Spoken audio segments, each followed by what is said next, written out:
All right, ladies and gentlemen, welcome into the stream. The Toronto Blue Jays have made a trade for Shane Bieber. Cal Steven going the other way. We'll talk about it on this live stream of the Locked On Blue Jays podcast.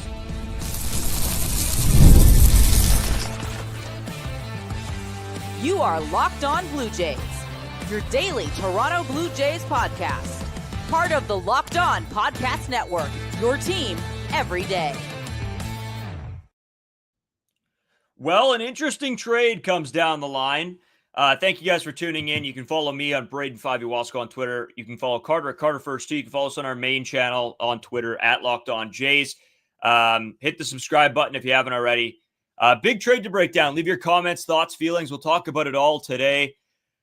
Interesting move. This is, I think, one that was a little bit off the board. People, I don't think, had him on their trade boards just because he was injured, has not pitched all season long, being Shane Bieber. I'll just go and read it directly here from John Morosi, who is the first one that put it out.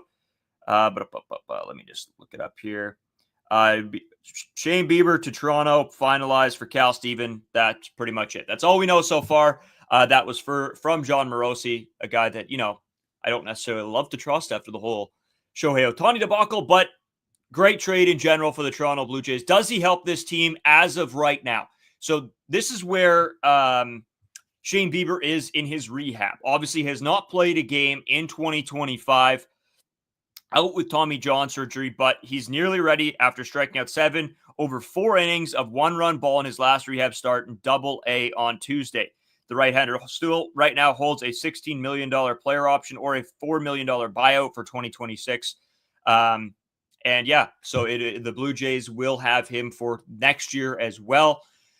Here, I'm just going to get right into it with some of your guys' comments. A lot of you guys coming in quickly. So Carter might join us in a couple minutes, but a guy that if he comes back, it is how Shane Bieber is. This is your ace. This is a guy that's going to be awesome down the stretch. Now, again, coming off of Tommy John, how does he play for this year? That's wait to be seen. But I think if you're looking at a starting pitcher option that you don't have to pay one of your, top 3 best prospects with a guy with a little bit of term, this is a pretty good deal here for the Toronto Blue Jays. I think they didn't have to overpay for this guy because of the injury. Cleveland selling, there is that back and forth with Cleveland and Toronto making a bunch of trades. So overall, I think you got to be pretty happy if he comes back healthy this season, because if you go into next year and you didn't have him for this big playoff run, the big question around this move is, well, couldn't have you gone out and got a guy that would have helped you in 2025? But it looks like everything's going well from his rehab starts. Eric said, I had a feeling he was going to be here. Good on you. This is a guy that was not on my board at all, Eric.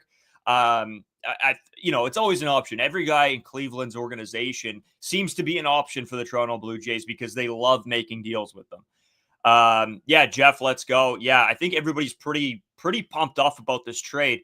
Another comment here. Let's go. Love this trade. Bieber costs less than Gallen, but has higher ceiling. That's exactly it. It's the higher ceiling that Shane Bieber gives you. It's not the Merrill Kelly that has been pitching this year and you can see what he's done. But you can take a look at Shane Bieber's whole career, and I think you've got to be pretty happy with what he's giving you. Just saying that, I'm gonna go in and grab sort of what he's done over the past few seasons for you guys. Over his career, 17.7 WAR. He has a 3.22 ERA through his entire career. Last season of 2024, it pitched in only 2 games. That was the year that he goes down with Tommy John. But so I want to take a look back at 2023, where he pitched 21 games, had a 3.8 ERA and a whip of, a 1.23. But then before that, he was up and down. There was a year that he was right at 1. There's a year he was underneath. There was a year that he was at 1.2 again. So a lot going on. Going into this for another comment. Love this trade. I think he most likely going to opt to his PO. We have another whole year of him and see how that goes. Very exciting with this. Yeah, that's what's exciting. We have a lot of pitchers coming off the books next season. and the season after. So this is a big deal. If you can get locked down an ace that stays with you for the following year, and maybe a guy that wants to win, can you get him to then re-sign for a couple more years? That's another thought that has to come into your head when you're talking about this. It sort of does a move for this offseason as well, and I think that's what's big here, is this team doesn't now have to go into free agency looking for that number one guy. They got him. So now it's okay. How do you build around him next season for this pitching staff? Brian here says, now let's get a closer and another good relief pitcher. Yeah, that's what Carter wanted, Brian. Carter wanted a closer 8th inning setup guy plus another bullpen guy to sort of complement the bullpen. But I think, let me know how you guys feel about all these moves so far. Obviously, I think there should be more coming today. We'll have to wait and see. But I think for a starting move for the trade deadline, you get Sir Anthony Dominguez and you get Shane Bieber. I mean, Ross Cooks. If the Blue Jays are buyers, Atkins really does a good job. And I think that this is just adding to the fire here. Some people are going to ask, seen a couple of people commenting saying, sorry, Eric, that's a good point. Yeah, if he opts out, he's owed 4, so he's projected to at least $13 million next year. Well, it's going to be an interesting thing. Again, it's where does he want to be, right? So we'll have to wait and see what he does following into next season. But if he does stay, there you go, right? That's your ace. Some people were saying that they weren't sure how they feel about this because he hasn't pitched all season. But I keep going back to how good he's been the rest of his career. Rick, you don't like the trade. That's interesting. Okay. Let me know why. I think this is a pretty solid move for this team. I think as long as he comes back and is the Shane Bieber that we believe he can be, this is a very good move. It just all sort of hinders on how does he come back this season. And Ross Atkins taking a little bit of a, I don't want to say a swing, but it's an interesting thought thing here because I don't know that he's going to. I think he's going to come back and be Shane Bieber. I don't really think there's any argument there. So yeah, I don't know, Rick. I like it. A couple more here. I believe Jays are making 1 to 2 moves more, like a reliever and a bench. Yeah, I agree. That's sort of where I was at. One more reliever, one more, maybe a bench bat somewhere. So Carter was 2 relievers. I'll have to wait and see. He's going to be in here right away. He'll give his thoughts and opinions on this as well. Good trade. You're not going to believe me, but Bo did sit down with an interview and revealed that they were negotiating. Okay. Well, yeah, maybe. This is a very good move. Cubs were all over him. He came back in May and hurt himself again. It was 2 months before he started rehab again. He's looking good so far. Yeah, I mean, it's Tommy John, right? It's a little bit the up and down. It's, can you stay healthy again? And I think that now that you've seen him go back to rehab and have some success there, I think you're going to see him be very successful when he does return. So it's like getting a lottery ticket with high chances of winning the jackpot. Yeah, that's it. I think I don't necessarily know if I'd even call it a lottery ticket because I think what Shane Bieber is. I think, the other part of this is the Blue Jays do give up Cal Steven at, one of the Blue Jays' top higher prospects here. I am going to throw this to Carter right away when he's out on the job site. So I'll bring him in right away. What's the difference between him coming back and Manoah coming back? It goes to the experience, the done it before. Alek Manoah's had one really good season. And so you can't hang your hat on Alek Manoah coming back and being, as much as I believe in him, I can't hang my hat on Alek Manoah coming back and being that guy. Getting Shane Bieber and him coming back allows you that super, super high upside. And just the a little bit more veteran savvy than what Alek Manoah is. So yeah, I that's sort of what I'm thinking there. Cal Steven goes the other way. Not sure how you guys feel about the losing prospects. I said I don't care who you give up, whatever it has to be, it has to be. That's the Blue Jays' 5th ranked prospect in their system. So it was a higher guy. You knew you were going to have to pay up for a good quality starter. This is a good quality starter. You did it, and you didn't have to pay a Trey Savage, an Arjun Namala, or a Ricky Tiedemann. So I think this is a good move. I'm going to bring in Carter here while we have him. Carter, my man, out on the job site. On the job site with the Braves hat on, getting the Braves hat dirty because they didn't want to dirty up the Jays hat straight from the nature, but you got to do it when Ross Atkins gets active early in the morning.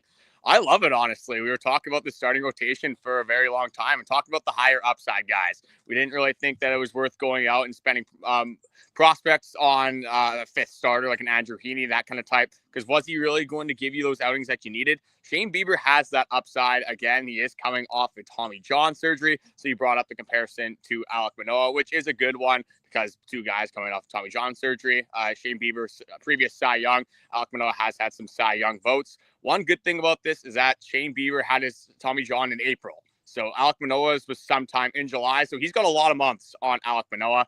And just the rehab that he's had, Shane Bieber being in AAA, being pretty close to being back and hopefully helping out the Toronto Blue Jays within the next couple of weeks. This is that upside move that the Toronto Blue Jays wanted. And this is a guy with control, a guy that will be here in 2026, will be a middle arm in this rotation, probably work his way up sooner than later. And with Chris Bassett coming off the books, a guy that you're going to have for 2026. So a good move by Ross Atkins. Sucks to give up a guy like Cal Steven, who shot up the prospect rankings and does look very good, but he is just that, a prospect. The Toronto Blue Jays are in win now mode, and this is a move that is going to help the team moving forward. Yeah, Carter, we talked about getting that number one guy that if healthy will be your game one starter. Is Shane Bieber that game one starter for you? I think he has to be. Again, depends how he performs. Right now, just off the name value, like Kevin Gausman's last couple of starts makes a little bit of a tougher conversation, but he's definitely in there, and he's definitely in the top three starters come playoff time if he does kind of return to form. And I'm a lot higher on a guy like Shane Bieber than I am on Alek Manoah, just because, again, those timelines, just how much he has pitched, just the prior experience before. Alek Manoah in 2023 did not have a good year whatsoever. Shane Bieber in 2023 was pretty good. The knuckle curve plays against lefties. The slider's going to play against righties. Has an okay fastball. Is more of a command guy, not going to blow you away again with the velocity necessarily. But yeah, I'm excited for this one. Excited to see him pitch in Toronto Blue Jay blue. And clearly that Cleveland Guardians connection runs pretty true for Ross Atkins. But I think unfortunately here, I guess with a little bit of negative bringing into it, some people wanting Kate Smith. I think Kate Smith is probably included in this deal. I think Stephen Kwan is the guy that's probably included in this deal if they were going to come to Toronto. But I'll take Shane Bieber any day of the week. Yeah, and that was my immediate thoughts too, was okay, some of those guys that were linked to the Blue Jays early on now probably not a part of this deal. Will they be moved to other teams? Maybe, but maybe not. Maybe maybe they're done. I think they're still shopping those guys probably, but not to the Toronto Blue Jays. Just a couple thoughts here, Carter, while I have you. Hold My Latte says, what's your thoughts on the Jays now getting Bednar to add into sort of the trades that have been made already? Yeah, you need a relief pitcher. That is still an obvious need for the Toronto Blue Jays team, and that should come in high-end reliever. Right now, I've been saying it for probably a few weeks at this point. If you can get Dennis Santana and David Bednar, what a trade deadline. I mean, absolutely hat tips to Ross Atkins. If you can get those two guys, even if you get one, again, Anthony Bender's available, we continue to go down the list. There still is relievers on the market. It's just, where is Ross Atkins going to kind of allocate some of his trade chips, and who is he going to bring in? That's the question that will be revealed to us, hopefully by the end of the day. I can't see a scenario where this team does not add a high-leverage bullpen arm by the 6 o'clock deadline.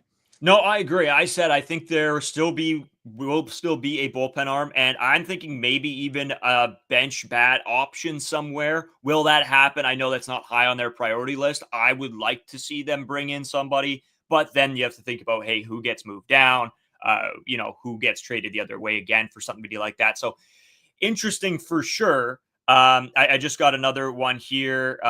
Who I guess, if you're talking about your starting three, who do you send now to the pen in a playoff scenario, or who's that fourth man? Like, who is the top three? Has to be Kevin Gausman, has to be Shane Bieber.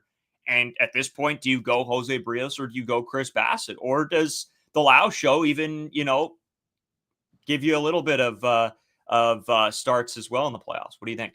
Yeah, we're jumping the gun, obviously, a little bit on this conversation being 55 games, 60 games out of a playoff scenario. So a lot can happen. There could be injuries. There could be some overperformances, some underperformances. But I think a lot of that third spot right now is going to be matchup based. I think Kevin Gausman is obviously a shoe-in with the pedigree he has, the swing and miss. You get Shane Bieber back to some sort of form. That is a big if coming off of Tommy John. That is a guy you're going to have a conversation with. But right now, if you got a fully left-handed lineup, like for example, if they played the Giants, if they played the Baltimore Orioles, I know that's not a good comparison because the Orioles won't make the playoffs, but teams that aren't good against left-handed pitching, you probably throw Eric Lauer, who has been a lefty that has been very good in your starting rotation. If you got a team that hits right-handed pitching or lefties better and they have a lot of right-handers in the lineup, it might be a Chris Bassitt, might be a Jose Barrios. Personally, for me, with the recent history of the Toronto Blue Jays, it's probably Jose Barrios. And right now, I think you would have Chris Bassitt in that bullpen. It's tough for me to fathom not having Max Scherzer in some sort of playoff role with the experience that he does have. So right now, the way it looks, like I can't even really give you an answer because I think it's just too early to put a stamp on for sure. Like, oh, this is my number 1, number 2, number 3. I think there's 6 guys that you could probably have. I'm probably not starting Max Scherzer, but I could definitely see some viewpoints on why you might want to start Max Scherzer in a playoff scenario. So you really got 6 guys that could make a playoff start for this baseball club. But if you ask me for like who I thought for sure, it's probably Gosman 1. I think Shane Bieber, I'm hoping that he can be your number 2. And then right now I put Jose Barrios 3. But again, if you have a lineup that struggles against left-handed pitching, Eric Lauer could be that option as well. Yeah, we just had a lot of people asking that, so I thought we'd probably throw in our opinions as well. And you're right, it is going to be matchup based, and to see how the back half of the season goes, because Lauer's been so good this season already. But hey, we always talk about riding the hot hand, playing your best players at the time, and that's probably what this team goes to. Chris Bassitt, I could see being thrown to the pen and being your long relief guy, or paired with it, maybe an Eric Lauer that you flip flop the two of them in a start too. That could happen. Bassett's been good out of the pen when you've had to. I think he can be utilized in that role, but we'll talk about that later, sort of as we continue. If we're talking about comfortability stuff with what this bullpen could look like, Eric Lauer has pitched out of the bullpen this year. Chris Bassitt doesn't care when he pitches. He could open, he could pitch in the 9th inning, he could pitch in the 5th inning. So those 2 guys would be probably more comfortable pitching in that bullpen role, with Max Scherzer being more accustomed to pitching in the starting role. But I think at that point, you're not really worried about comfortability. You're throwing players in scenarios that you hope that they can succeed, and the spot scenarios that they've earned themselves at that point. At that point, they played 162 games. You're in the playoffs. You kind of know what you're going to get and what roles you should put a lot of your guys in. So I think I don't think that's necessarily going to be a massive thing, but maybe that is something they do consider down the stretch if these guys are pretty close in performances. Yeah, and you know what, Carter, I just want to go back to the trade here because we've talked about, we can get a little off topic, but we will talk about this on tomorrow's episode. Obviously, we're doing a whole trade deadline sort of recap of what the Toronto Blue Jays did. And I don't know. I guess we'll have to wait and see what else the Toronto Blue Jays do at this point. But I think this, going back to it, shores up the starting pitching. Now, I think everybody in our comment section is saying, now what do they do with the bullpen? Now what do they do with the bullpen? Carter, do you have some guys that are still available that you would like to see? Obviously, Bednar is number 1 on your board probably, but is there another guy that that you would like this team to sort of go with? Or do you have any idea of, as of right now, or is it going to be one of those Ross Atkins situations where a deal like this gets done and you're like, oh, okay, didn't even know that was a thing? Yeah, every time I've been asked this question recently, I've brought up 3 guys. So I'll start off with those guys, but I'll give you guys some other options as well. My 2 that I want is, I've seen this kind of from the start. It's the Pittsburgh Pirates trade. I've talked about Dennis Santana. I've talked about David Bednar. Those would be my 1 and 2. I would love Anthony Bender, Calvin Fauché, another option from the Miami Marlins. But I think with this trade and what we've seen with Ross Atkins in the past is clearly the relationships and bonds he does have with a few other GMs around the league do matter. And there's a lot of bullpen arms available on one team that has sold aggressively already. That's the Minnesota Twins. I think you got to call up their line. You got to ask for a couple of guys and see if they are available. Louis Varland is still over there. Griffin Jackson's another guy that is available. Danny Coulomb, another guy that they could go out and look at. So there are some options from the Twins as well. Again, I do not see a scenario where you don't adjust the bullpen. It would make no sense to me why you would make this trade now. You give up one of your top prospects. You go get Shane Bieber, and then you're not going to get another bullpen piece. So I think any one of those guys could be an option. But with the Shane Bieber trade, are we really talking about Shane Bieber at all being moved at this trade deadline? Maybe a few Guardians fans were, but I would not be surprised if it's one of those Ross Atkins moves where it kind of just comes out of the blue. And we're talking about someone we didn't really necessarily expect, but that could be a pretty good thing for the Toronto Blue Jays ball club, because normally that means they have some control, and they could be a pretty good pitcher, especially if Ross Atkins is going to go out and make a big splash like he did here with Shane Bieber. Yeah, and Carter, we're getting a lot of comments, people asking for guys like Mason Miller. And as much as I'd like to see that happen, that's I would be over the moon shocked and happy, but I just don't think that that's even an option right now. And I hate to say that because I know a lot of people like him. I really like him too. That's not happening. And his standards, not having his greatest year, but a guy with control, one of the only pitchers on the Athletics that like has some promise. So I don't know why you would move on from Mason Miller. Last year, he was one of the best closers in all of baseball. So that's the thing where we don't want to like overstep too much. It's not every single player is available at the trade deadline. And with the Toronto Blue Jays prospect pool, they're not going to go out and be able to get, Paul Skeens. They're not going to be able to get all of these superstars necessarily, as much as it is fun to kind of, fathom some of these bigger trades. But Mason Miller is one of those guys, a younger guy with control. Hasn't even really hit his arbitration years yet. I think he has like 5 years left. There's almost zero chance that the Toronto Blue Jays are going to be able to acquire Mason Miller. And there's no chance the Athletics even move on from him because it doesn't make any sense to go and do that. No, but there are still great options out there. We'll have to wait and see. We're hoping that more trades are going to come in. Again, deadline for all of, 6 p.m. Eastern, 5 p.m. me and Carter's time, and wherever you guys are. So not a ton of time left here. The Blue Jays, if they are wanting to get moves done, and they do come in quickly, trade deadline day moves do come in insanely quick. But, we're starting to get to that point, probably, around 1 o'clock our time, that I start to get a little antsy, a little worried. What's going to happen? Somebody just commented, Cal is going to be a potential Cy Young winner in Cleveland. Listen, maybe, but I think out of all the Toronto Blue Jays pitchers that, where they would be ranking right now, Trey Savage ranked the highest, and all he's ranked to do is be a third, fourth starter, maybe a second. I don't think any of these Blue Jays prospects are going to ever be aces, or old Blue Jay prospects in regards to Cal. I have no problem whatsoever trading prospects, especially in a year you want to go for it. This system isn't one of the best systems of all time. These aren't one of the best pipelines of all time.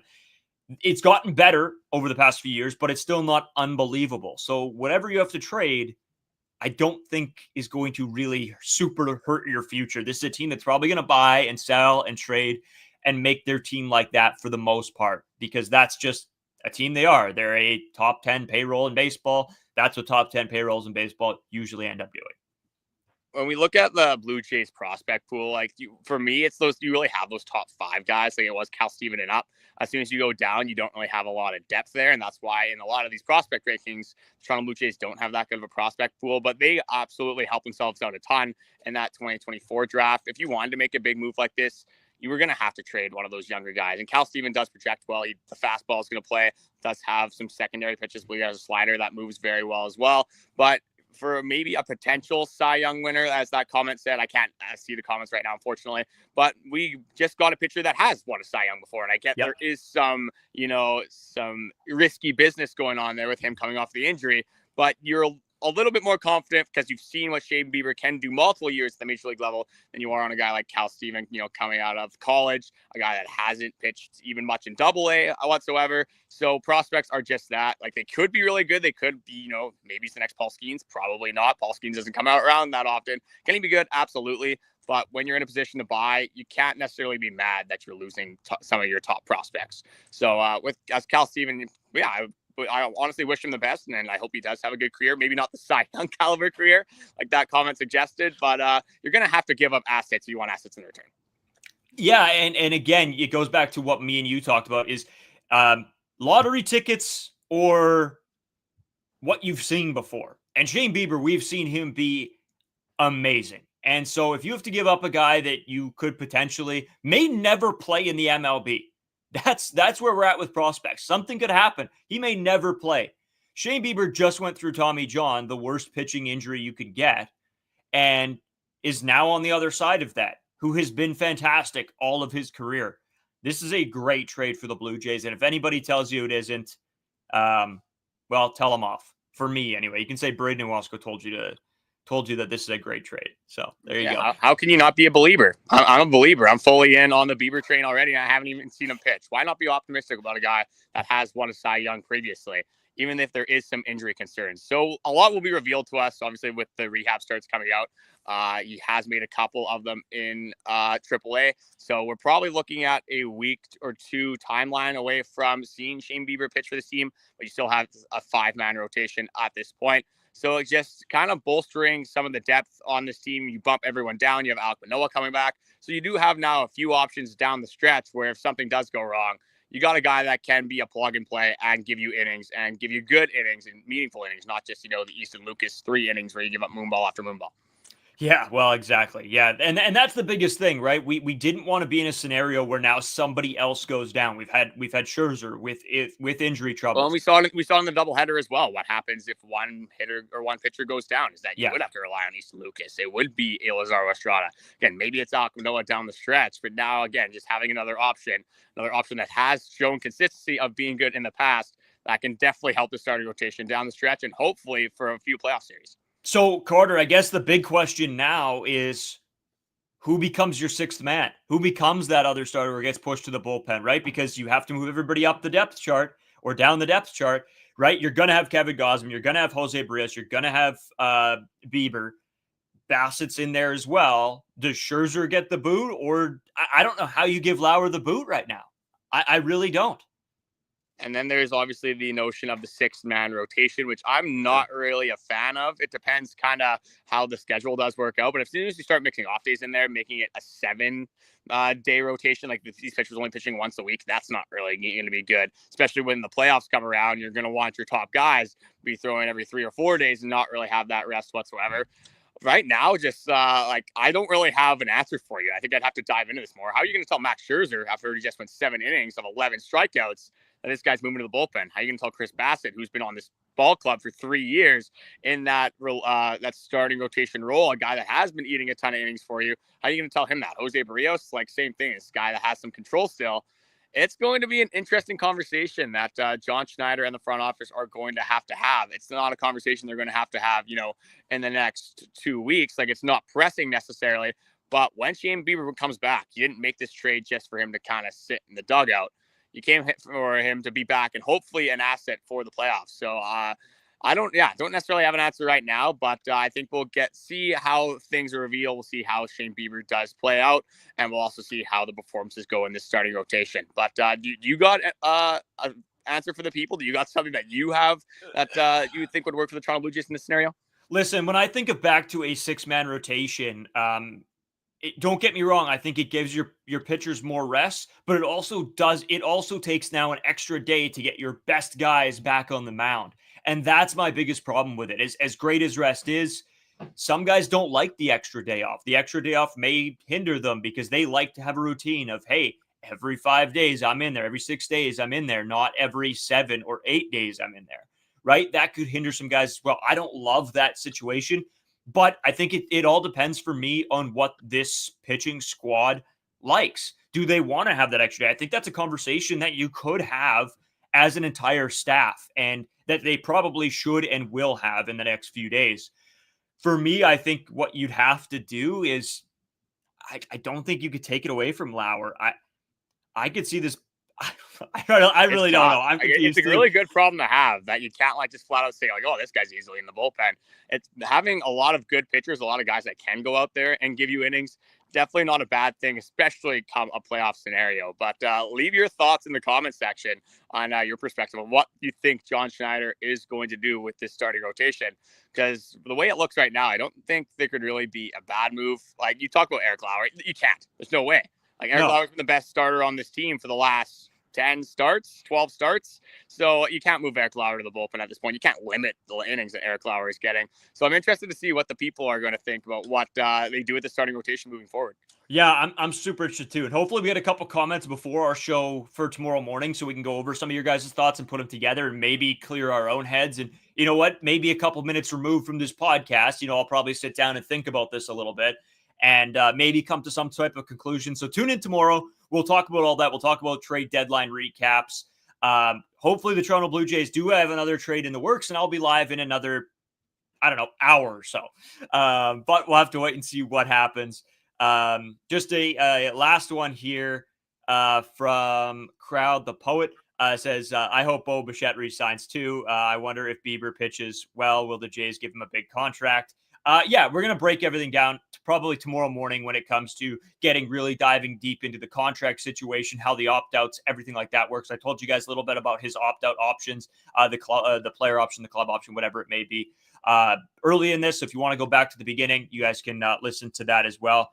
But yeah, thank you guys all for listening. If you have any ideas, hit us up on Twitter, Instagram, TikTok, the YouTube comment section. We'll try to answer all of this stuff moving into tomorrow's episode. So again, thanks a bunch, Carter. Anything else before we sort of leave it with the people here? Yeah, hopefully this Braves hat doesn't bring the Toronto Blue Jays a bad omen. Didn't want to ruin one of my good Blue Jays hats. Maybe I got to get on your level and just have 30 Blue Jays hats. I'm not necessarily worried about dirtying the all one up. But yeah, it's a pleasure that we're able to go live. I mean, not the most convenient thing for me of all time, but hey, we made it work, and I'm never going to be mad, especially when Shane Bieber rolls into town for your baseball team. Yeah, it's a great move. I got to roll into work in the next couple minutes, so I'll leave that here. I'm happy I was able to get one out before I did have to leave. It sort of worked out perfect. Ross Atkins thinking about me, the little guy, right? That was the first thing, wasn't it? Oh, let's make the Toronto Blue Jays better. So, what's Braden doing today? What's Braden doing live for the people? All right, guys.